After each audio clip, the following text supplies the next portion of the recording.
Ang pagkakaroon ng fire substation ay mahalaga kahit mayroon ng pangunahing fire station o main office sa isang lungsod o bayan.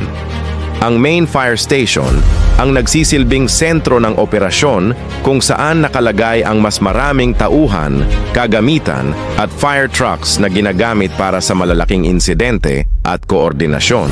Subalit, hindi lahat ng sunog ay madaling marating mula sa main station, lalo na sa mga malalayong barangay o masisikip na lugar tulad ng makikitid na kalsada at iskinita. Dito pumapasok ang kahalagahan ng mga fire substation. Ito ang nagsisilbing mga karagdagang himpilan na nakapuesto sa iba't ibang estratehikong lugar upang mas mapabilis ang pagresponde ng mga bumbero. Karaniwan, mas maliit ang fire substation at may mas kaunting kagamitan.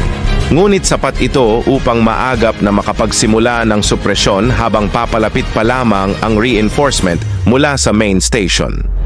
Sa ganitong paraan, nagiging mas epektibo ang kabuuang serbisyo ng Bureau of Fire Protection dahil sa kombinasyon ng main station bilang sentro ng pamumuno at mga substation bilang mabilis na tagapagsalba sa oras ng kagipitan.